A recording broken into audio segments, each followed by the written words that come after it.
নবী করিম সাল্লাল্লাহু আলাইহি ওয়াসাল্লাম ইন্তেকালের 5 দিন আগে থেকে জ্বরাক্রান্ত হলেন, রোগাক্রান্ত হলেন, জ্বরে আর মাথার যন্ত্রণায় অস্থির হয়ে যেতে লাগলেন। বেহুশ হন, আবার হুশ হন। যেদিন তিনি ইন্তেকাল করবেন তার আগের দিনেও তিনি জোহরের নামাজ পড়ার জন্য সাহাবীদের কাঁধের উপরে ভর দিয়ে নামাজ পড়তে গেছেন। পা উঁচু করে নিতে পারেন নাই, পা টেনে টেনে নিয়েছেন। তিনি সেখানে খুতবা দিলেন, বললেন, ও আমার উম্মতেরা, এই পৃথিবীতে আল্লাহ রাব্বুল আলামিন তার এক বান্দাকে পৃথিবীর সব জাগতিক সম্পদ দিতে চেয়েছিলেন, কিন্তু সেই বান্দা সব জাগতিক সম্পদকে উপেক্ষা করে আল্লাহর সঙ্গে দিদার করা বেশি পছন্দ করেছেন। কেউ কিছুই বুঝলো না। হযরত আবু বকর রাদিয়াল্লাহু তাআলা আনহু খুব কাঁদতে লাগলেন। তিনি বুঝতে পেরেছেন যে এই পৃথিবীতে সমস্ত সম্পদ দিতে চেয়েছিলেন আল্লাহ যাকে, তার নাম বিশ্বনবী। তিনি সবগুলি উপেক্ষা করে আল্লাহর সঙ্গে দিদার করা বেশি পছন্দ করেছেন। আমরা অতি তাড়াতাড়ি নবীজি থেকে নবীর এতিম হয়ে যাব। পরের দিন ইশার নামাজের রক্ত হলো, আযান হয়ে গেল, মসজিদে মুসল্লিরা ভরে গেছে, সাহাবায়ে কিরাম সব এসে গেছেন। হুজুরের জন্য বহুক্ষণ অপেক্ষা করার পর হযরতে আবু বকর রাদিয়াল্লাহু তাআলা আনহু তিনি ইমামতির জায়গায় দাঁড়িয়ে গেছেন। নবীজি বেহুশ অবস্থায় ছিলেন ঘরের মধ্যে। হুশ আসার পর তিনি হযরত আয়েশাকে বললেন, আয়েশা, মসজিদে নববীতে এখন কি হতেছে? তিনি বললেন, নামাজ হচ্ছে। লোকেরা আপনার অপেক্ষা করেছে, কিন্তু আপনাকে না পাইয়া দীর্ঘক্ষণ অপেক্ষা করার পর আপনাকে না পেয়ে আমার বাবার ইমামতিতে তারা নামাজ পড়তেছে, কিন্তু মুসল্লিদের মধ্যে কান্নার রোল পড়ে গিয়েছে। তাদের ধারণা হয়েছে নবীজির জায়নামাজে যখন হযরত আবু বকর দাঁড়ায় গেছে, নবীজির পিছনে নামাজ পড়া আর আমাদের কিসমতে হবে না। নবীজি বলছেন, আয়েশা রে, মসজিদে নববীর দিকের দরজাটা খুলে দাও, আমি নামাজের দৃশ্য দেখতে চাই। দরজা খুলে দেওয়া হলো। নবীজি কোন রকম মাথা উঁচু করে মসজিদে নববীতে নামাজের দৃশ্য নিজে অবলোকন করে আবার শুয়ে পড়লেন। হযরত আয়েশা লক্ষ্য করে দেখেন নবীজির চোখের পানি দিয়ে কোনা দিয়া পানি বেয়ে বেয়ে পড়ছে। হযরত আয়েশা প্রশ্ন করলেন, ইয়া রাসূলুল্লাহ, নামাজের দৃশ্য দেখি কাঁদছেন কেন? হুজুর বলেন, আয়েশা রে, এটা কোনো দুঃখের পানি নয়, আমি কাঁদতেছি এই জন্য, এই নামাজের জামাত কায়েমের জন্য তাইফের ময়দানে অনেক রক্ত ঝরেছে, আবার উহুদের ময়দানে দান দান শহীদ হয়েছে, সাহাবায়ে কেরাম জীবন দিয়েছে। আজ আমি দেখতে পেলাম আমার উম্মতেরা জামাতে নামাজ পড়ছে। আমার ধারণা হলো ভবিষ্যতে কিয়ামত পর্যন্ত আমার উম্মতেরা এইভাবে জামাত বন্দী হয়ে নামাজ আদায় করবে। নবীজি আমার ব্যবসায় বললেন, মসজিদে নববী থেকে আজ আর কেউ বাড়ি যায় না, সবাই কান্দে। আজ রাত বোধহয় নবীজি কাটাবেন না। মেয়েরা কাঁদতেছে, সাহাবায়ে কেরাম কাঁদতেছেন, আজওয়াজে মুতাহারাত তারা কাঁদতেছে। নবীজির আবার হুশ হলো, তাকায় দেখেন ঘরের মধ্যে কান্নাকাটি, মসজিদে নববীতে কান্নাকাটি। সব থেকে বেশি কাঁদতেছেন মা ফাতেমা। নবীজি হযরত ফাতেমার কান্না দেখে ইশারা করলেন, কাছে আয়। হযরত ফাতেমা রাসূলের কাছে গেলেন। নবীজি কানে কানে কি যেন বললেন, কান্নাটা বন্ধ হয়ে গেল। হযরত আয়েশা জিজ্ঞেস করলেন, মা, তোমার আব্বা তোমার কানে কি বললো আর কান্না বন্ধ হয়ে গেল? হযরত ফাতেমা বলে, আম্মাজি, আমার আব্বা আমাকে বললেন, মা ফাতিমা, তোমার কান্না আমার বরদাস্ত হয় না, কেঁদো না, আমি মৃত্যুর পরে সকলের আগে তোমার সাথে আমার দেখা হয়ে যাবে।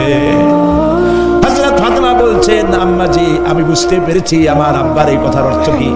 নবীজির ইন্তেকালের পরে আত্মীয় স্বজনের মধ্যে সবার আগে আমার মৃত্যু হবে, আর আমার পিতার সাথে আমি মিলিত হতে পারবো। রাত যখন শেষ হয়ে এলো, নবীজির হুশ হয়েছে। তাকায় দেখেন হযরত জিবরাইল দাঁড়ানো। হযরত জিবরাইল নবীজির চেহারা মোবারকের দিকে তাকায় বলেন, আসসালামু আলাইকা ইয়া রাসূলুল্লাহ। আল্লাহ আপনাকে সালাম বলেছেন, আর আল্লাহ পাক জানতে চেয়েছেন আপনার মুখে আপনি কেমন আছেন। আল্লাহ জানেন আপনার অবস্থা কি, তারপরেও আপনার মুখে শুনতে চেয়েছেন আপনি কেমন আছেন। নবীজি বলছেন, জিবরাইল, বড় কষ্টে আছি, বড়ই যন্ত্রণা, বড়ই কষ্ট। হযরতে জিবরাইল বলছেন, ইয়া রাসূলুল্লাহ, আজকে এক নতুন ফেরেশতা আমি সাথে করে নিয়ে এসেছি। এই ফেরেশতা পৃথিবীর কোন নবী অথবা কোন মানুষের কাছে যাওয়ার জন্য অনুমতি চায় না। আজ আপনার কাছে অনুমতি ভিক্ষা চায় কাছে আসার জন্য। ওই ফেরেশতার নাম হচ্ছে মালাকুল মউত। হযরত মালাকুল মউত বলেন, ইয়া রাসূলুল্লাহ, এই পৃথিবীতে আদম আলাইহিস সালাম থেকে নিয়ে পর্যন্ত কোন মানুষের জান কবজের জন্য আমার অনুমতি চাওয়া লাগে নাই, আর কোনোদিন লাগবে না। আজ আমি আসার সময় আল্লাহ বলেছেন আপনার জান কবজের জন্য আমি যেন আপনার কাছে অনুমতি ভিক্ষা চাই। নবীজি বলছেন আমি যদি অনুমতি না দেই তো কি হবে? হযরতে মালাকুল মউত বলছেন, ইয়া রাসূলুল্লাহ, অনুমতি যদি না দেন আমি ফেরত চলে যাব, আমাকে সেভাবেই বলা হয়েছে। হযরতে জিবরাইল বলেন, ইয়া রাসূলুল্লাহ, হে আল্লাহ রাব্বুল আলামিন আপনার দিদারের ইন্তজার করতেছে। নবীজি বলছেন, মালাকুল মউত তুমি জান কবজের কাজ শুরু করো। মালাকুল মউত যখন কাছে এসেছে, রাসূল জিজ্ঞেস করলেন, আয়েশা, ঘরে যে কয়েক টুকরা স্বর্ণ ছিল সেগুলোর কি অবস্থা? ছোট ছোট 6 টুকরা স্বর্ণ ছিল। হযরত আয়েশা বলছেন, হুজুর আমি এগুলো রেখে দিছি। হুজুর বলছেন, না, রাখতে পারবে না, আমার ইন্তেকালের আগে খয়রাত করে দাও। মুহাম্মদ সাল্লাল্লাহু আলাইহি ওয়াসাল্লাম আল্লাহর কাছে অবস্থায় উঠবে না যে তার ঘরের ভিতরে সোনা ছিল, দিয়ে দাও, খয়রাত করে দিয়ে দাও। হযরত মালাকুল মউত রাসূলের জান কবজ শুরু করে দিলেন। রাসূলুল্লাহ জীবনের শেষ কথা বললেন, আসসালাত আসসালাত ওয়া মা মালাকাত আইমানুকুম। আমার উম্মতেরা বিদায় লগ্নে বলে গেলাম, নামাজ নামাজ নামাজ ছেড়ে দিও না। প্রিয় ভাইরা, নবী করিম সাল্লাল্লাহু আলাইহি ওয়াসাল্লাম জীবনের শেষ কথা বলে গেছেন নামাজ। সেই নামাজে আমাদের যত সব অবহেলা, স্ত্রীকে নামাজ পড়ান, বউকে নামাজ পড়ান, ছেলে মেয়েকে নামাজ পড়ান। দোকানদার ভাইরা যখন আজান হয়ে যাবে দোকান বন্ধ করে দেন, আপনি আপনার কর্মচারীরা নামাজ পড়তে যান। যতটুকু প্রিয় ভাই সব, আল্লাহ রাব্বুল আলামিন পরীক্ষার জন্য আমাদেরকে এই ময়দানে ছেড়ে দিয়েছেন। প্রশ্ন কি হবে আল্লাহ সব বলে দিয়েছেন। প্রশ্ন কি হবে? তোমার যৌবন, এ ব্যাপারে প্রশ্ন করা হবে। কোন পথে ইনকাম করেছো প্রশ্ন করা হবে। কোন পথে খরচ করেছো প্রশ্ন করা হবে।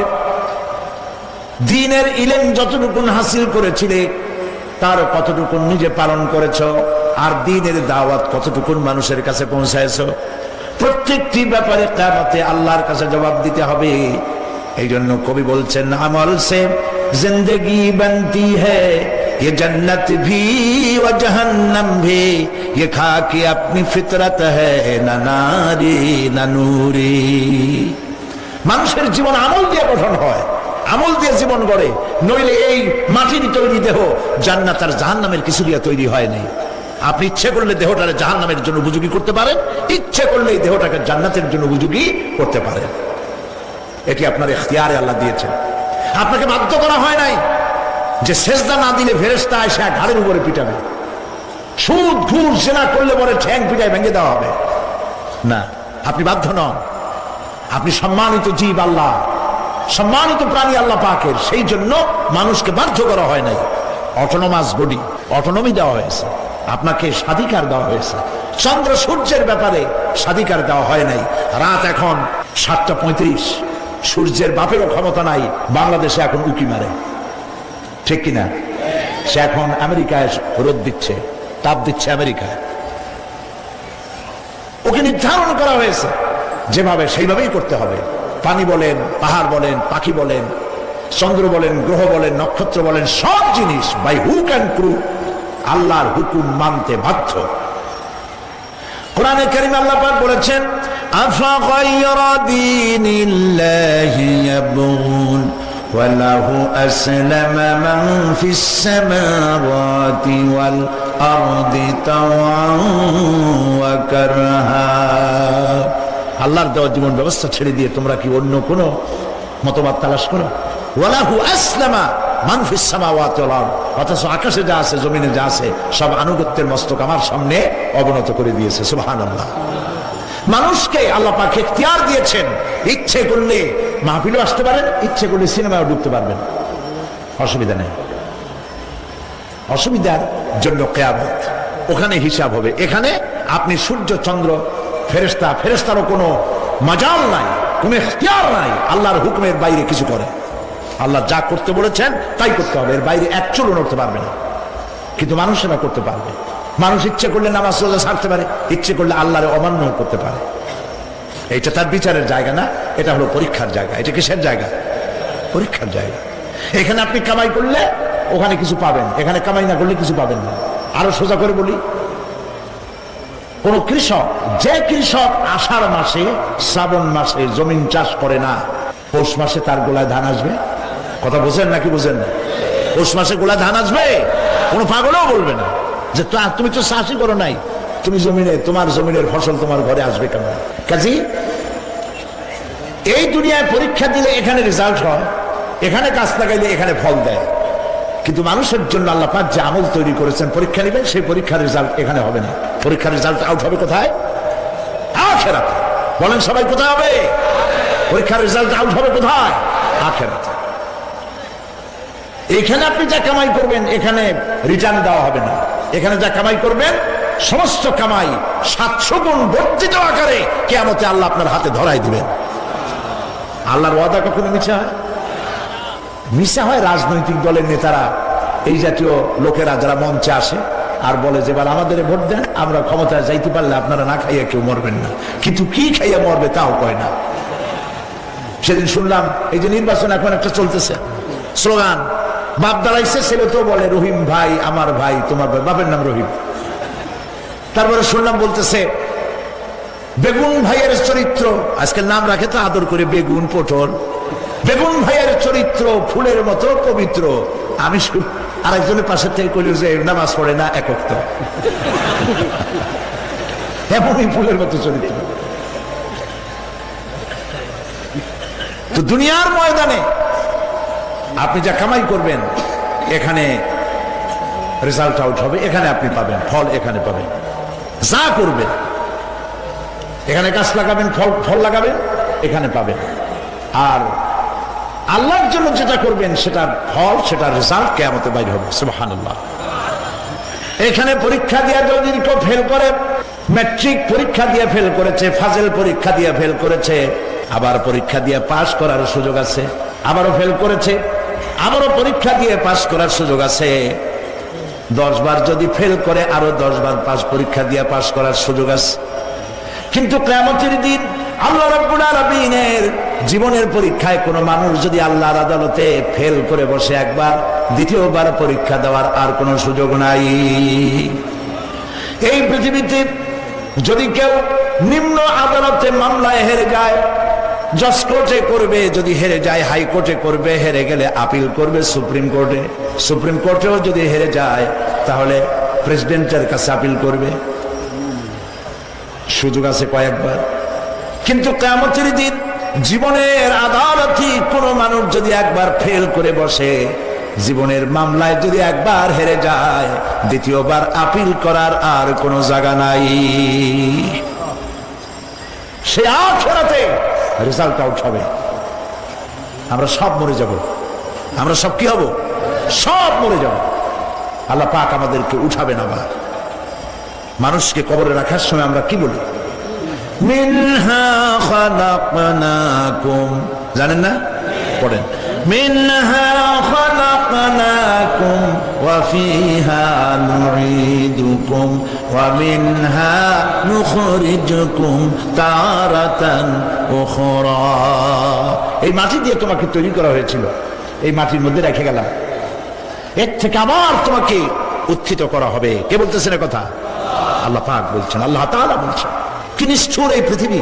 ভেবে দেখেছেন কি একবারও কি ভেবে দেখেছেন এই পৃথিবী কত নিষ্ঠুর? এই সন্তান সন্ততি সব একটি মোহ, একটি মায়া, একটি মহব্বত, একটি প্রতারণা। যে বউয়ের জন্য হারাম ইনকাম করেছেন, যে সন্তানদের জন্য হারাম ইনকাম করেছেন, জান দিলেন, রক্ত দিলেন, জীবন দিলেন, সারা রাত কষ্ট করেছেন, দৌড়দৌড়ি করেছেন, যখন মরে গেলেন যে বাচ্চাটা আপনি কোলে না নিলে কলিজা ঠান্ডা হয় না, সেই বাচ্চা বলবে, মাকে বলবে, মা বাপের লাশ যে রুমে আছে আমার সেখানে নিও না, আমার ভয় করে। ঠিক কিনা? স্ত্রীও আরো 2-1 লোক না হলে লাশের ঘরে থাকতে পারবে না, তারও ভয় করবে। থাকলে বড় জোর মা থাকতে পারে, বাপ থাকতে পারে। যাকে বিবাহ করার পর অনেক সন্তান আছে, মা বাপকে চোখে দেখতে পারে না, বড় কথা মতো মায়ের সাথে কথা বলা বন্ধ করে দেয়। হয়তো কুমিল্লা এরকম নাও থাকতে পারে।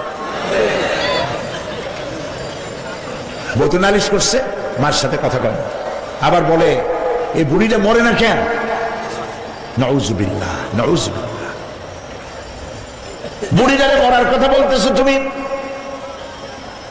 তোমার ছোট্টবেলায় যখন তোমার টাইফয়েড হয়েছিল, অসুখ করেছিল, গরিব বাবা, বাড়িতে ল্যাপ নাই, খাতা নাই, তোষক নাই, সেই জায়গায় মা তার কাপড় বিছায় দিয়া বুকের উপরে নিজের শরীরের উষ্ণতা দিয়া বাঁচায় রাখার চেষ্টা করেছে, নিজে না খেয়ে খাওয়াইছে, অসুখ সারে না।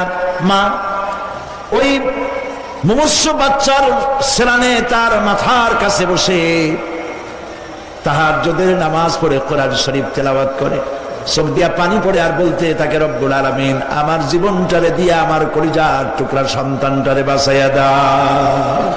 যেই মা নিজের জীবন দিয়া সন্তান বাঁচাইতে চাইলো, সেই সন্তান আজকে বউ পাইয়া মাকে ভুলে যায়, মায়ের সাথে খারাপ ব্যবহার করে। আল্লাহ রাব্বুল আলামিন বলেছেন, মা বাবার সঙ্গে খারাপ ব্যবহার করো না, ভালোবাসায় কথা বলো। ওয়াকুল লাহুমা কাওলান কারীমা, সম্মান সূচক কথা বলো। মা বাবার জন্য দোয়া করো আমার কাছে। কে বলতেছেন? আল্লাহ তাআলা বলছেন দোয়া করো আমার কাছে এই ভাষায়, রব্বিরহামহুমা কামা রাব্বায়ানি সাগীরা। পড়েন সবাই, রব্বিরহামহুমা কামা রাব্বায়ানি সাগীরা। আয় আমার রব, আমার মা বাপ যেমনি ছোটবেলায় আমাকে অত্যন্ত যত্ন করে লালন পালন করেছে, আল্লাহ তাআলা তুমি দয়া করে আমার মা বাপকে তোমার রহমতের করে লালন পালন করো। সুবহানাল্লাহ। প্রত্যেক নামাজের পর সকলে এই দোয়া পড়বেন, মনে থাকবে? মনে থাকবে? প্রিয় ভাই সব, সেই কিয়ামতের মাঠে আমাদেরকে উঠতে হবে, আল্লাহর দরবারে উঠতে হবে। সেই সময় আমাদেরকে কেউ উপকার করবে না। يوم لا ينفع مال ولا بنون, সম্পদ আর সন্তান সন্ততি কোনো কাজে লাগবে না। মা তার সন্তানকে চিনবে না, সন্তান তার মাকে চিনবে না, বাপ তার সন্তানকে চিনবে না, কেউ কাউকে পরিচয় দিবে না। কি মারাত্মক অবস্থা! মানুষ চরম অসহায় হয়ে যাবে। চতুর্দিকে ফেরেশতার আনাগোনা, সূর্য মাত্র 1 হাত উপরে, প্রচন্ড তাপ নিয়ে সূর্য অবস্থান নেবে, মাথার চান্দি ফেটে গিয়ে গুনাহগারের মাথার মগজ গলে গলে পড়তে থাকবে। পিপাসার যন্ত্রণায় জিহ্বাটা ঝুলে কুকুরের মতো করে নাভিস্থল পর্যন্ত ঝরে পড়বে। কেউ উপকার করবে না, কেউ জিগাবেও না। অনেক লোক আছে পীরের কাছে মুরিদ হয় আর মনে করে পীর সাহেব তারে কিয়ামতে সুপারিশ করবে। অসম্ভব। আয়াতুল কুরসির মধ্যে আমরা পড়ি, মান যাল্লাযী ইয়াশফাউ ইনদাহু ইল্লা বিইজনিহি। কে আছে এমন, কার হিম্মত আছে আল্লাহ পাকের বিনা অনুমতিতে কথা বলে? সুবহানাল্লাহ বলে। কোথার পীর, কোথার খাজা বাবা হারায় যাবে। ইব্রাহিম আলাইহিস সালামের মতো পয়গম্বর কি মনে করে? আল্লাহর খলিল। ইব্রাহিম আলাইহিস সালাম আল্লাহর কি? আল্লাহর খলিল। আল্লাহর খলিল কিয়ামতের দিন বলবেন, আল্লাহ পাক, আয় আল্লাহ তাআলা, আমার বাপের কাছে আমার একটা ওয়াদা ছিল, আমি সুপারিশ করবো তার জন্য, তুমি দয়া করে আমার বাপকে জাহান্নাম থেকে ক্ষমা করো, আমি তার জন্য সুপারিশ করতেছি। আল্লাহ তাআলা বলবেন, ইব্রাহিম তোমার সুপারিশ মঞ্জুর হলো না। কথা বুঝতেছেন না? বুঝতেছেন না? ইব্রাহিম আলাইহিস সালাম যদি বাপের জন্য সুপারিশ করতে না পারে, ইব্রাহিম আলাইহিস সালাম তিনি যদি তার বাপের জন্য সুপারিশ করে যদি ব্যর্থ হন, আপনার পিসাব কোন কামে লাগবে চিন্তা করেন। নবী করিম সাল্লাল্লাহু আলাইহি ওয়াসাল্লামকে প্রশ্ন করা হয়েছে, হে রাসূল আপনার আব্বা আম্মার অবস্থা কি হবে? কথা কি শোনেন নাকি? আপনার আব্বা আম্মার অবস্থা কি হবে? নবী করিম সাল্লাল্লাহু আলাইহি ওয়াসাল্লাম বলেছেন, আমি আমার আব্বা আম্মার কোন উপকারে আসব না। ইন্না লিল্লাহি ওয়া ইন্না ইলাইহি রাজিউন। তাহলে কোন সাহসে মনে করতেছেন কোন পীর কোন একটা বিদেশ থেকে দেশের থেকে একটা নাজিল হলো আর ওইটার পিছনে পিছনে দৌড়াবেন? সে আপনারা নাজাত দেবে, তার পায়ে চুমা খাবেন, এই পায়ে হাত দিয়ে কত মুসি করা বাদ। টাকা ইনকাম করার জন্য মানুষকে ভুল পথে পরিচালিত করছে অনেক পীর, আছে না? খালি মানুষের টাকা দেয়, জামায় অনেক পকেট, খালি টাকা নেওয়ার সমানে ডুবাইতে থাকে চতুর্দিক দিয়ে, বাইরে বোঝার উপায় নাই।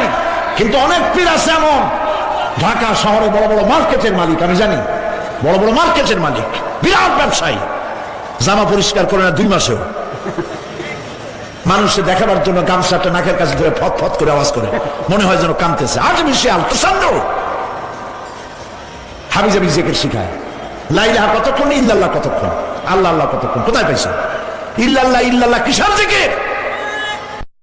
ইল্লাল্লাহ মানে কি? আল্লাহ ছাড়া, আল্লাহ ছাড়া, আল্লাহ ছাড়া, আল্লাহ ছাড়া কি? কাজী রাসূলুল্লাহ যা করেন এগুলি বেদাত। এই সব পীরের পাশে যাবেন না, মনে থাকবে।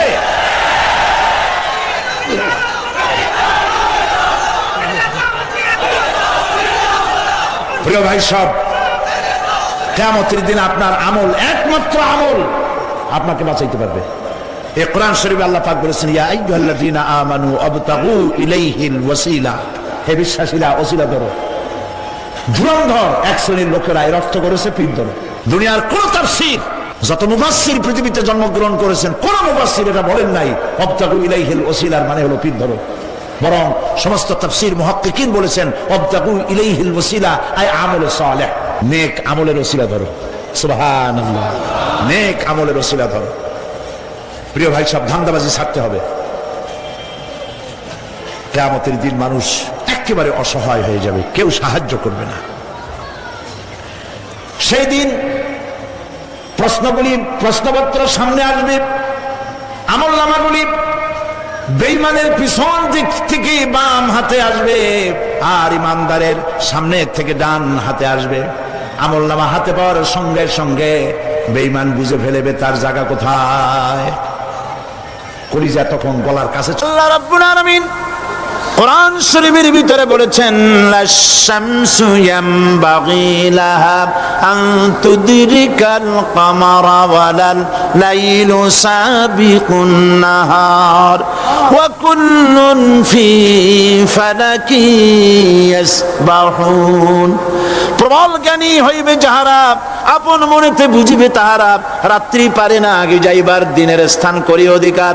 চন্দ্র বাদে না সূর্যের গায়েতে, সূর্য পারে না চন্দ্রকে ধরিতে, যার যে স্থান বহাল রাখিয়া ভ্রমণ করিছে খোদাকে ডরিয়া।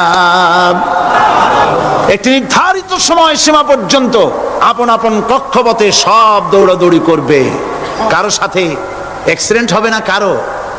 ওয়াকুল্লুন ফি ফালাকি ইয়াসবাহুন, যা আছে মহাশূন্যে সব ঘুরতেছে।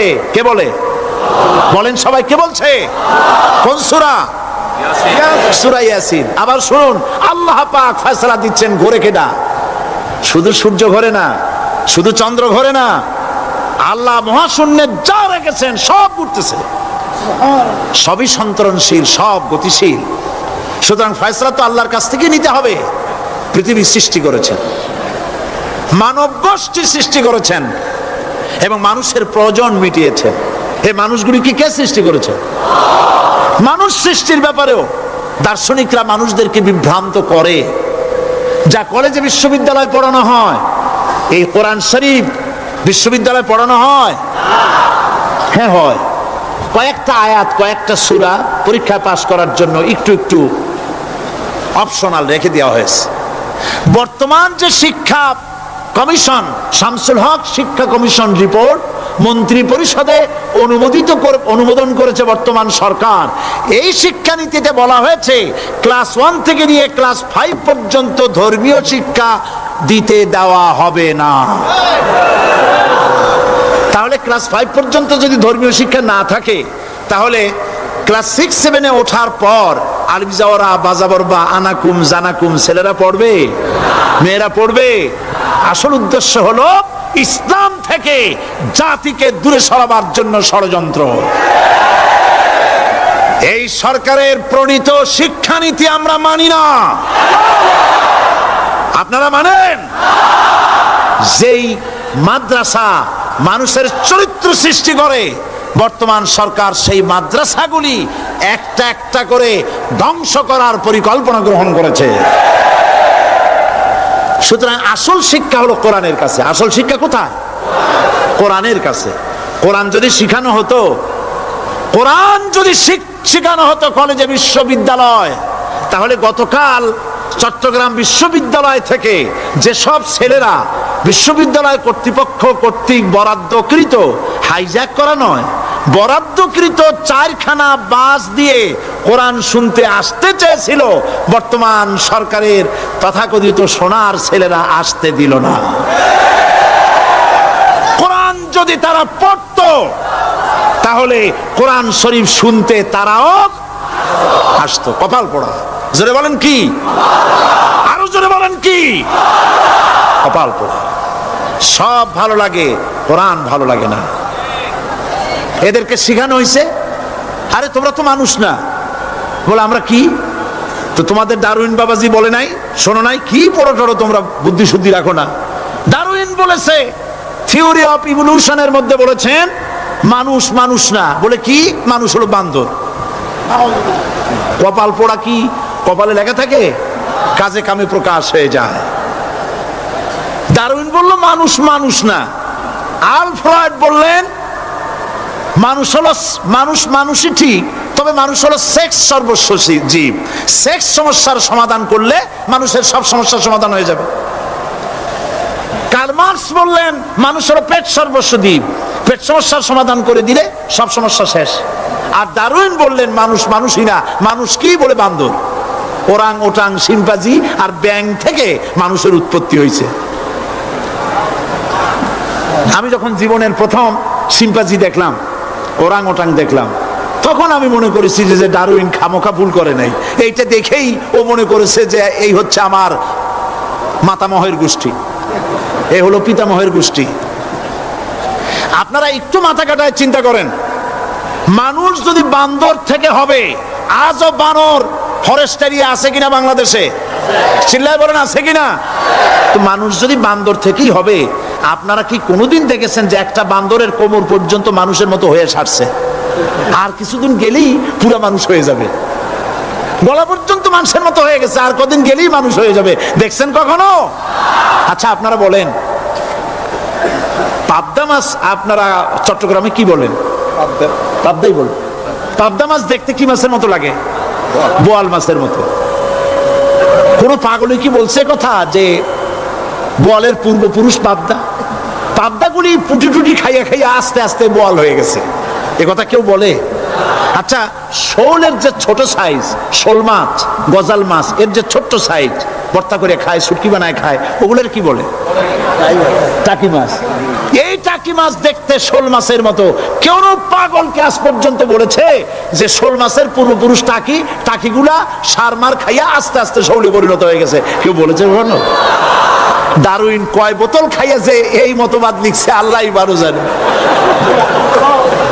যে বান্দরের থেকে মানুষ আবিষ্কার হয়েছে। নাউজুবিল্লাহ। এগুলি পড়ানো হয় কলেজে, বিশ্ববিদ্যালয়, তাই আমাদের সোনার ছেলেরা বান্দরামি করে। ওদের যদি পড়ানো হইতো তোমরা বান্দরের গোষ্ঠী নও, তোমরা মানুষ। মর্যাদা কার বেশি, বান্দরের না মানুষের? এ পৃথিবীর প্রথম মানুষকে আদম আলাইহিস সালাম। আদম হইছেন কি দিয়ে? মাটি দিয়ে। আল্লাহ রাব্বুল আলামিন যিনি মানুষ সৃষ্টি করেছেন, তিনি কোরআন শরীফের ভিতরে বলে দিয়েছেন, আমি প্রথমেই বলেছি, আপনারা লক্ষ্য করুন, এই কোরআন তাবিজের কিতাব নয়, এই কোরআন তদবিরের কিতাব নয়, ঝাড়ফুঁকের কিতাব নয়। কোরআন হলো পৃথিবীর মানুষের জন্য কোড অফ লাইফ, পূর্ণাঙ্গ জীবন বিধান। সবকিছু আল্লাহ পাক কোরআনের ভিতরে বলে দিয়েছেন, কোনো জিনিস বাদ দেন নাই। আপনি আমি কেমনে সৃষ্টি হয়েছি আল্লাহ পাক কোরআনের ভিতরে বলেছেন, ইন্না খালাকনাকুম মিন তুরাবিন সুম্মা মিন নুতফাতিন সুম্মা মিন আলাকাতিন সুম্মা মিন মুদগা। নিষ্প্রাণ মাটি দিয়ে তোমাকে উৎপন্ন করা হয়েছে, নিষ্প্রাণ মাটি উপাদান দিয়ে তোমাকে তৈরি করা হলো। মায়ের পেটের ভিতরে এক ফোঁটা নাপাক পানি জমাট রক্তে পরিণত হয়ে গেল। জমাট রক্ত আস্তে করে গোশতপিণ্ড হলো। গোশতপিণ্ডকে সুন্দর করে সাজায়া, হাড্ডি গুড্ডি বানায়া, স্ট্রাকচার তৈরি করে তার উপরে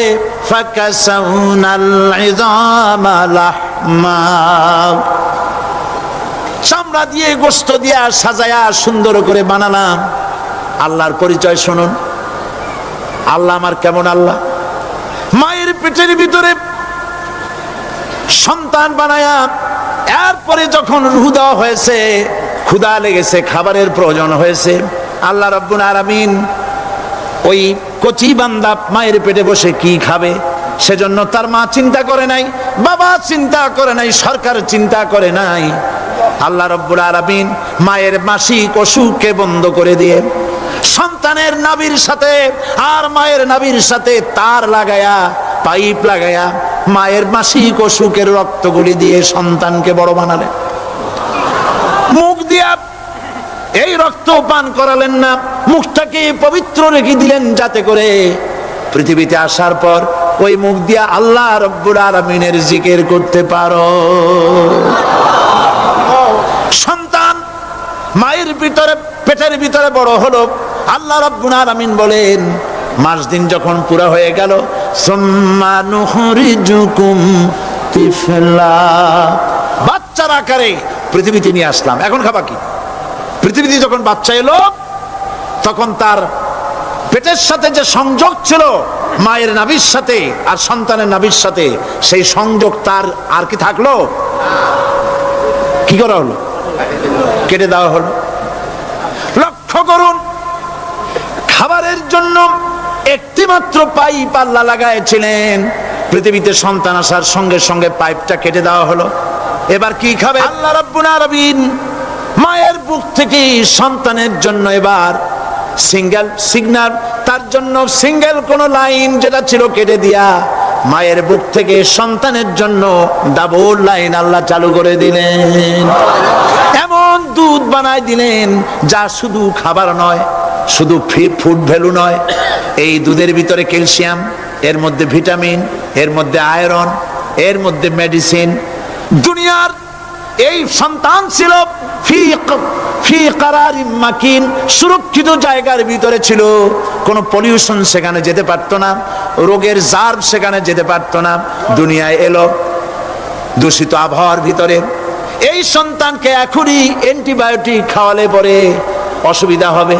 আল্লাহ রাব্বুল আলামিন মায়ের দুধের ভিতরে ঔষধ দিয়া রোগের প্রতিষেধক বানায়া দিলেন। এ হলো আমার আল্লাহ। এ আমার কে? আল্লাহ। জোরে বলেন আল্লাহ। আল্লাহ আল্লাহ রাব্বুল আলামিন মায়ের দুধ দিয়ে সন্তানকে বড় করলেন আর শোনায় দিলেন, খবরদার এই মায়ের সাথে, এই বাপের সাথে নাফরমানি করবি না। মা বাপের জন্য আমার কাছে দোয়া করবে, রব্বির হামহুমা কামা রাব্বায়ানি সগীরা। সবাই পড়েন আমার সাথে, রব্বির হামহুমা কামা রাব্বায়ানি সগীরা। আল্লাহ পাক শিখাই দিলেন বান্দারে আমার কাছে দোয়া করায়, আল্লাহ আমার মা বাপ আমাকে ছোটবেলায় যেভাবে স্নেহের কোলে লালন পালন করেছে, এইভাবে আমার মা বাপকে তোমার রহমতের কোলে লালন পালন করো। মনে থাকবে ভাইরা? বলেন মনে থাকবে? প্রত্যেক নামাজের পরে মা বাবার জন্য দোয়া করবেন, বেঁচে থাকুক আর মরে যাক, দোয়া করবেনই। মনে থাকবে? রব্বির হামহুমা কামা রাব্বায়ানি সগীরা। আবার পড়েন, রব্বির হামহুমা কামা রাব্বায়ানি সগীরা। আল্লাহ পাক মায়ের মর্যাদা এত বাড়াইছেন। সাহাবী প্রশ্ন করেছে, ইয়া রাসূলুল্লাহ খেদমত করব কার? হুজুর বলেন তোমার মায়ের, তারপরে কার? তোমার মায়ের, তারপরে কার? তোমার মায়ের, তারপরে কার? তোমার পিতার। বাপের চাইতে মায়ের মর্যাদা আল্লাহ 3 গুণ বাড়াইয়া দিলেন, 3 গুণ বৃদ্ধি করে দিলেন। হাদিস শরীফে এসেছে, হযরত আবী হুরায়রা রাদিয়াল্লাহু তাআলা আনহু রাসূলের কাছে এসে রাতের বেলায় কাঁদতেছিলেন। হুজুর প্রশ্ন করলেন, আবু হুরায়রা কাঁদো কেন? হযরত আবু হুরায়রা বলছেন, হুজুর মা আমাকে মেরেছে। তিনি প্রশ্ন করলেন, আচ্ছা মা তোমার মারলো কেন? তুমি কি কোনো বেয়াদবি করছো? তিনি বললেন না। তবে মারলো কেন? হযরত আবু হুরায়রা বলেন, ইয়া রাসূলুল্লাহ, আপনার খেদমত থেকে বাড়ি ফিরতে আমার দেরি হয়ে গিয়েছিল। গভীর রাত্রে যখন বাড়ি গেছি, মা আমাকে প্রশ্ন করলেন, বাবা দেরি হলো কেন, কোথায় ছিলি? তাম পৃথিবীর মানুষ যেই কদম মোবারক চুমু দিতে পারলে ধন্য হয়ে যায়, সেই আখিরি জামানার পয়গম্বর নবী মুহাম্মদ রাসূলুল্লাহ সাল্লাল্লাহু আলাইহি সাল্লামের দরবার থেকে আসতে আমার দেরি হয়ে গেছে। ইয়া রাসূলুল্লাহ, আমার মা আপনার নাম শুনে তার গা জ্বলে উঠল। তিনি কাফের, মুশরিকা। আপনার নাম শুনে অগ্নি শর্মা হয়ে আমাকে ধরে পিটানো আরম্ভ করলেন আর বললেন, আবু হুরায়রা, হয় মুহাম্মদ সাল্লাল্লাহু আলাইহি সাল্লামের বাড়ি ছাড়বি, নইলে আমার বাড়ি ছাড়বি, কি করবি বল? মার খেতে খেতে আমি বললাম, মা তোমার গায়ে যত শক্তি আছে আমারে মারো, তোমার বাড়ি শুদ্ধ, তাম দুনিয়াটা ছেড়ে দিতে পারি, মুহাম্মদ রাসূলুল্লাহর কদম মোবারক ছেড়ে দিতে পারি না। হুজুর আমার মা গলা ধাক্কা মেরে আমাকে বের করে দিয়েছেন। হুজুর বলছেন, আবু হুরায়রা, মা তোমাকে মেরেছে আর আমার কাছে নালিশ করছো, আমি তোমার মায়ের কোনো বিচার করতে পারবো না। সুবহানাল্লাহ, এত বড় পাওয়ারফুল নবী, শানওয়ালা, ইজ্জতওয়ালি, বরকতওয়ালি, এত বড় নবী বলছেন মা মেরেছে, আমার করার কিচ্ছু নাই। সুবহানাল্লাহ। তোমার মা মুশরিকা হোক আর যাই হোক, তোমার মা। সুবহানাল্লাহ বলেন। আমার বন্ধুগণ, হযরত আবু হুরায়রা বলেন, ইয়া রাসূলুল্লাহ, মায়ের বিরুদ্ধে কোনো অভিযোগ নিয়ে আমি আপনার কাছে আসি নাই। হুজুর বললেন, কেন আসছো বলো খুলে? আবু হুরায়রা বলেন, হুজুর আমি জানি আপনি আল্লাহর দরবারে যদি কোনো ব্যাপারে হাত তোলেন আল্লাহ মঞ্জুর করে ফেলেন। আপনি দয়া করে আমার মার জন্য দোয়া করেন, আল্লাহ যেন হেদায়েত দিয়ে দেন। আমার নবীজি দুখানে হাত উত্তোলন করলেন, বললেন, আল্লাহুম্মা ইহদি উম্মা আবি হুরায়রা, আয় আল্লাহ আমি দোয়া করতেছি আবু হুরায়রার মাকে হেদায়েত নসিব করো। হুজুর হাত তুলে মোনাজাত করছেন, আবু হুরায়রা দৌড় দিলেন বাড়ির দিকে। কয়েকজন সাহাবী হযরত আবু হুরায়রার জামা টেনে ধরেছে, এই ভদ্রলোক দৌড়ায় কেন? এত শান্ত মানুষ, কখনো গরম হয়ে কারোর সঙ্গে কথা বলে না, এই মানুষটা দৌড়ায় কেন? কোনো বিপদ হইল নাকি? জামা টেনে ধরে বলে, আবু হুরায়রা দৌড়াও কেন? হযরত আবু হুরায়রা বলেন, জামা ছেড়ে দাও, কোনো বিপদ আমার হয় নাই, আমি দৌড়াইয়া বাড়ি যাই দেখতে চাই। আমি দৌড়াইয়া আগে বাড়ি যেতে পারলাম না, আমার নবীর দোয়া আগে আমার বাড়ি চলে গেছে, আমি এটা দেখতে চাই। হযরত আবু হুরায়রা দৌড়াতে দৌড়াতে বাড়ি চলে গেছেন। দরজায় নক করলেন, ভেতর থেকে আওয়াজ এলো, কে? তিনি বললেন, আমি আবু হুরায়রা, মা দরজা খুলে দাও, আমি তোমার সন্তান। মা বললেন, বাবা অপেক্ষা করো, দরজা খুলতেছে। হযরত আবু হুরায়রা বলেন, মায়ের গলার আওয়াজের ভেতরে কুফরি কর্কশতা পেলাম না, মায়ের গলার আওয়াজের ভেতরে তাওহীদের নরমিয়াত পেলাম। আমার কাছে মনে হলো আমি আবু হুরায়রা বাড়ি আসার আগে নবীজির দোয়া আল্লাহর আরশে পৌঁছে গেছে। আবু হুরায়রা বলছেন, মা আমার কিছুক্ষণ পরে ঘরের থেকে বেরিয়ে এসেছেন, আমি দেখলাম মায়ের শরীর ভিজা, মাথার চুল দিয়া পানি টপকাচ্ছে। মা আমার বললেন, বাবারে তোমাকে মারার পর আমি নিদারুণ অনুশোচনায় পড়েছিলাম, মনে মনে ভাবলাম, আহারে আমার সন্তানরা আমি কেন মারলাম? সে তো কোনো খারাপ কাজ করে নাই, কোনো খারাপ জায়গায় যায় নাই, এত ভালো মানুষ যার সম্পর্কে লোকেরা খামোখাই মিথ্যা কথা বলে, এই ভালো মানুষটার কাছে গেছে, সেজন্য আমি মারলাম কেন? বাবা গো, আমি আমার ভুল বুঝতে পেরেছি, জীবনের ভুলও ধরা পড়েছে, আমাকে জলদি করে নিয়ে চলো বিশ্ব নবীর দরবারে। হযরত আবু হুরায়রার মা রাসূলুল্লাহর খেদমতে এসে ঘোষণা করলেন, আশহাদু আল্লা ইলাহা ইল্লাল্লাহু ওয়াহদাহু লা শারীকা লাহু ওয়া আশহাদু আন্না মুহাম্মাদান আবদুহু ওয়া রাসূলুহু। আমার ভাইয়েরা, আল্লাহ রাব্বুল আলামিন মানুষ সৃষ্টি করে পৃথিবীতে পাঠায় দিলেন, খাবারের ইন্তজাম করলেন। এগুলি সব আল্লাহর পরিচয়। আল্লাহরে চেনার জন্য বড় বড় কিতাব ঘাটা লাগে না, কিসমতে যদি থাকে দুই একটা দৃষ্টান্ত যথেষ্ট হয়ে যায়। সুবহানাল্লাহ, সুবহানাল্লাহ, দুই একটা দৃষ্টান্ত যথেষ্ট। আল্লাহ পাক সমস্ত সৃষ্টি জগৎকে তৈরি করলেন, সৃষ্টি করলেন, আর তাদের খাদ্যের ব্যবস্থা করলেন। কে করেছেন খাদ্যের ব্যবস্থা?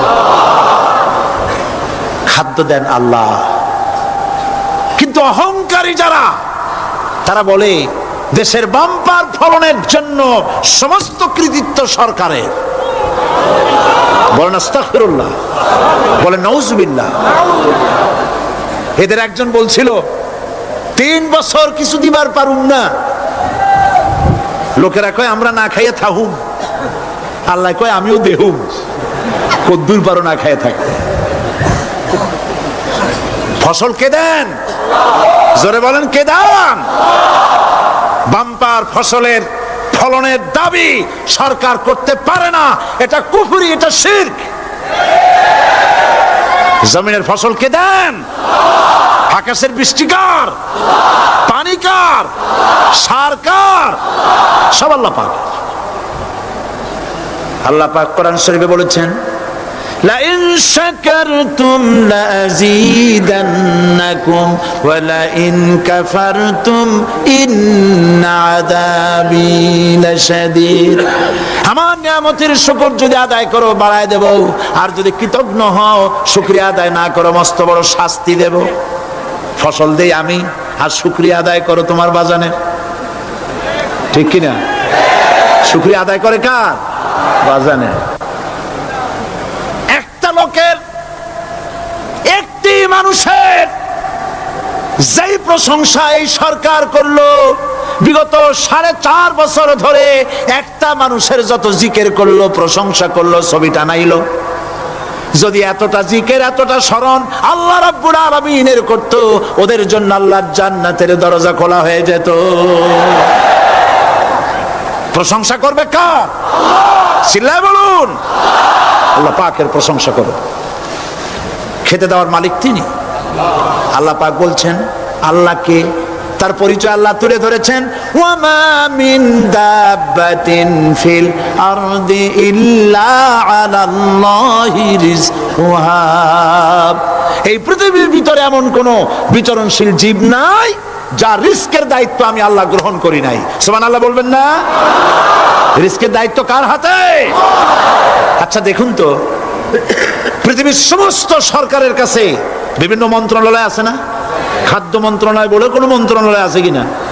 আছে। খালি কয় খামু আর খামু। খাদ্য মন্ত্রণালয় আছে, থাকার পরেও মানুষ না খাইয়া মরে। ঠিক কিনা? এবার একটু তাকান তো, জ্ঞানের চক্ষু দিয়া তাকান। ফরেস্ট এরিয়া, বাঘ আছে কিনা? নাই। সিংহ আছে কিনা? গন্ডার আছে কিনা? হাতি আছে কিনা? বিশাল বিশাল প্রাণী আছে কিনা? জঙ্গলে ছোট্ট প্রাণী থেকে, পোকা থেকে শুরু করে গন্ডার পর্যন্ত, টুনটুনি পাখি দিয়ে শুরু করে ঈগল পাখি পর্যন্ত, নদীর ভিতরে ছোট্ট চুনো পুঁটি থেকে শুরু করে তিমি মাছ পর্যন্ত। প্রাণী তত্ত্ববিদরা বলেছেন, সমুদ্রের ভিতরে এমন এমন বড় বড় তিমি আছে যে একটা তিমির ওজন 5000 টন পর্যন্ত হয়ে যায়। 5000 টন তিমিটার ওজন। এ যখন বাচ্চা হয়, তখন বাচ্চার দৈনিক দুধ লাগে 50 থেকে 60 মণ পর্যন্ত।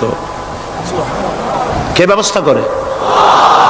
রুহান মান ফেরেশতা। তো ওর মা যেমন, বাচ্চাও তো সেরকম হবে। ঠিক কিনা? কে দেয় খাবার? এবার দেখেন তো, আপনার দেশের এই জঙ্গলে কত হাতি আছে। হাতিরা মিছিল করে আসছে যে আল্লাহ আমাদের এখন আর খাইতে টাইতে দিতে পারে না, বাংলাদেশের গভর্নমেন্ট কিছু দাও। আসছে না খাইয়া ক্ষুধার জ্বালায় হাতি মরেছে, বাঘ মরেছে, সিংহ মরেছে। এর কোনো দৃষ্টান্ত আছে? ক্ষুধার জ্বালায় আকাশের উড়ন্ত পাখিরা ছটফট করে মারা গেছে, দৃষ্টান্ত আছে? নদীর মাছেরা ক্ষুধার জ্বালায় ভেসে উঠেছে, না খাইয়া মরে গেছে, দৃষ্টান্ত আছে? মহান আল্লাহ রাব্বুল আলামিন কোরআন শরীফের ভিতরে বলেছেন, অনেক প্রাণী এমন আছে যারা তাদের খাদ্যকে সঞ্চয় করে না, খাদ্যকে জমা করে না, আহরণ করে না। সকাল বেলায় একটা খাবার খেলো, দুপুরে কি খাবে তার জানা নাই। শকুন পৃথিবীর মাঝি থেকে 3 মাইল উপরে ওড়ে, তার চোখকে আল্লাহ পাক এত তীক্ষ্ণ বানিয়ে দিয়েছেন, এই চট্টগ্রামের কোথায় মরা গরু আছে 3 মাইল উপর দিয়ে দেখতে পায়? সুবহানাল্লাহ করতে ইচ্ছে করে না। এই প্রাণীগুলি খাবারগুলি কোনো গভর্নমেন্ট জোগাড় করে রাখে নাই, আল্লাহ পাক বলেন সবার খাবার আমি দেই। সকাল বেলায় সমস্ত প্রাণীগুলি, মহাশূন্যে পাখি, পানির ভিতরে মৎস্যরাজি, জঙ্গলের ভিতরে হিংস্র প্রাণী, পোকামাকড় থেকে শুরু করে সবগুলো খালি পেটে সব বেরিয়ে যায়, কারো কোনো খাবারের মজুদ নাই। সন্ধ্যা হতে না হতে সমস্ত প্রাণীগুলির পেট ভরাইয়া আমি আবার যার যার ঘরে বেরিয়ে দেই। ওয়ামা মিন দাব্বাতিন ফিল আরদি ইল্লা আলাল্লাহি রিজকুহা।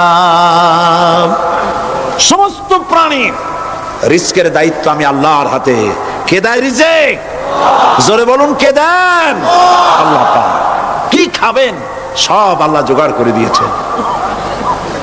তরি তরকারি জোগাড় করেছেন, মাছ জোগাড় করেছেন, চাউল দিয়েছেন, খাবার দিয়েছেন, গোশত দিয়েছেন, সব দিয়ে দিয়েছেন। আল্লাহ রাব্বুল আলামিন সমস্ত জিনিস দিয়ে মানুষকে আল্লাহ পাক তার জন্য আল্লাহ সব করেছেন। খালাকালাকুম মা ফিল আরদি জামিআ। এই পৃথিবীতে যা তৈরি করেছে সব তোমার জন্য। এ হচ্ছে আমার আল্লাহ। এ হচ্ছে আমার কে? আল্লাহ। সে আল্লাহ পাক বলছেন, আল্লাহর পরিচয় তিনি স্রষ্টা, তিনি রিজেক দাতা। এবার আইনদাতা কে? আইনদাতা কে? আরো জোরে বলুন। আইনদাতা আল্লাহ হচ্ছে আল্লাহর পরিচয়। ইনিল হুকমু ইল্লা লিল্লাহ আলা লাহুল খালকু ওয়াল আমর। সৃষ্টি যার, আইন চলবে তার। আমার দেশে আল্লাহর আইন চলছে? আমাদের দেশের কল কারখানা, ক্ষেত খামার, অফিস আদালত আল্লাহর আইন অনুযায়ী চলে? চলে না।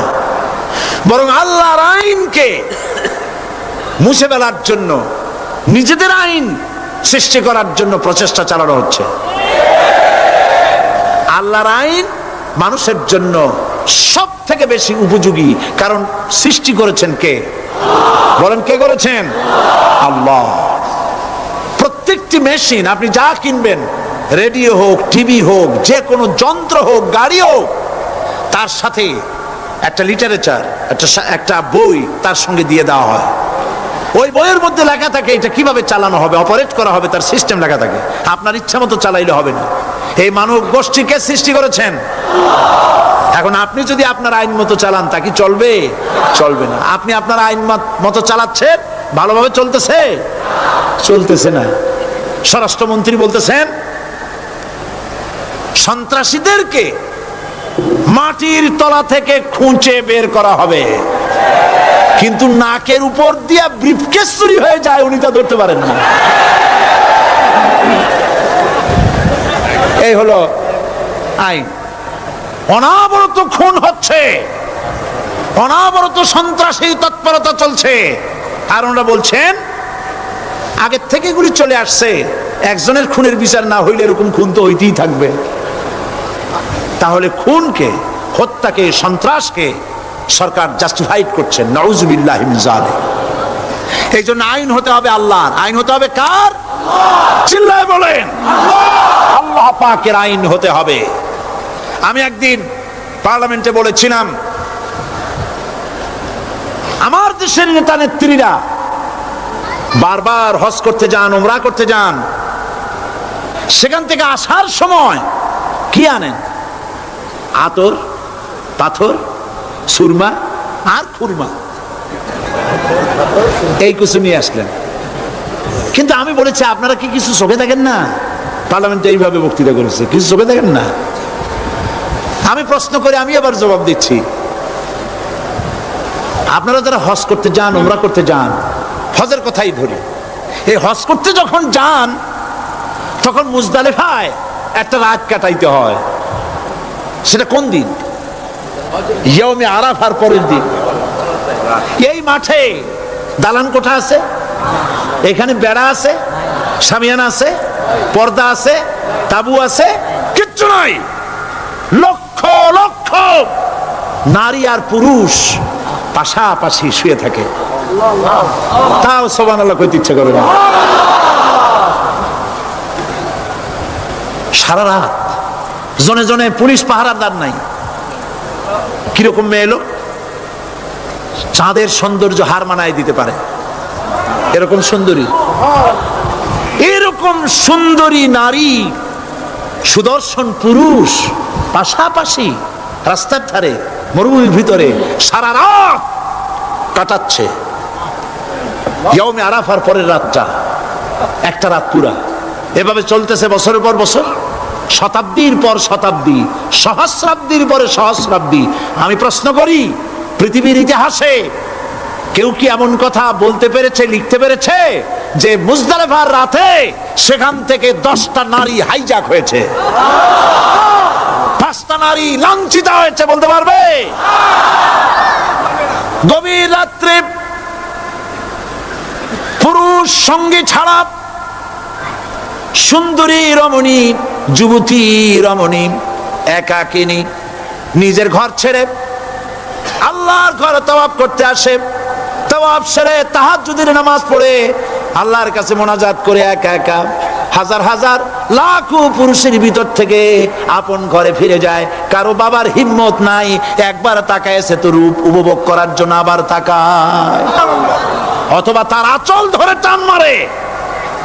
আছে ইতিহাস? কথা কন না কেন? সুন্দরী একটা মাইয়া মক্কা থেকে মদিনা থেকে পাওয়া যায় না, 15 দিন হয়ে গেছে। হয়েছে কখনো? এবার জবাব দেন, কেন হয় না? কেন হয় না? আমার দেশের মেয়েরা রাস্তা দিয়ে হাঁটতে পারে না।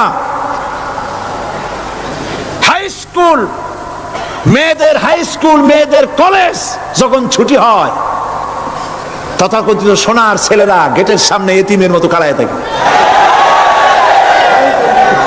অনবরত হাইজ্যাক হচ্ছে, ধর্ষণের সেঞ্চুরি হচ্ছে।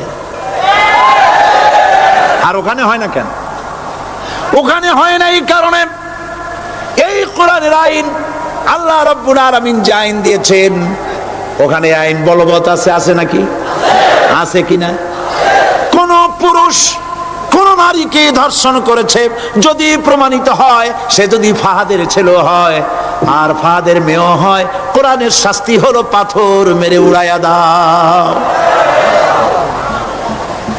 তাকে জানিয়ে দেওয়া হবে রেডিও টিভির মাধ্যমে, জেনাকারের ব্যভিচারীর শাস্তি হবে।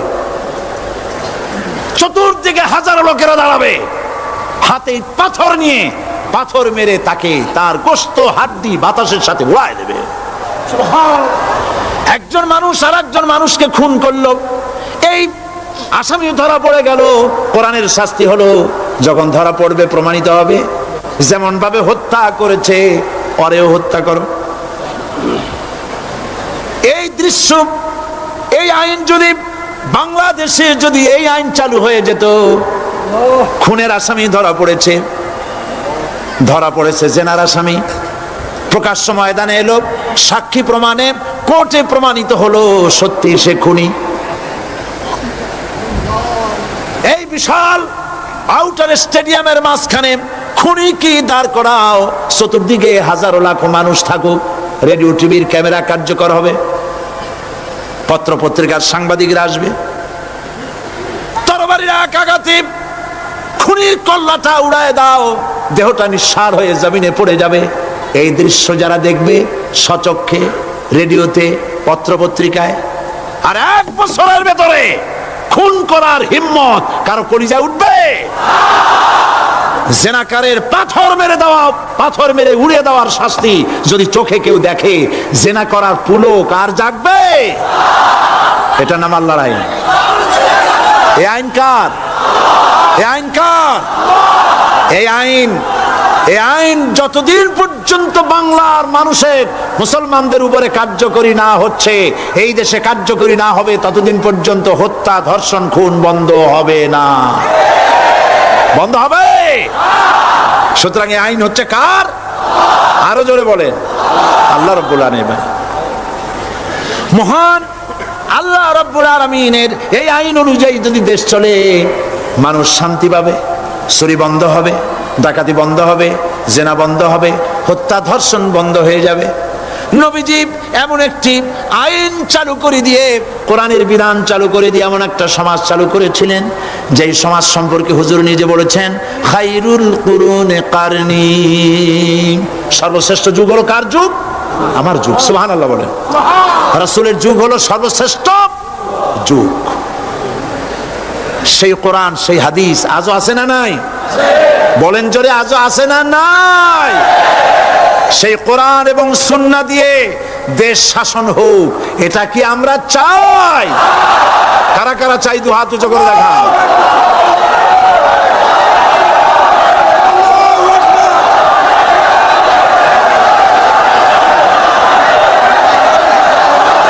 আরে ভাই, আপনারা দাঁড়ায় গেলেন কেন? বসেন বসেন। আমি তো একটা স্লোগান দিতে বললাম। হাত দেখতে চাইছি আমি, মাথা দেখতে চাই নাই। এই সুযোগে কোমরটা সোজা করে নিলেন। আচ্ছা বসেন, আর মহব্বতের সাথে জিকির করেন, লা ইলাহা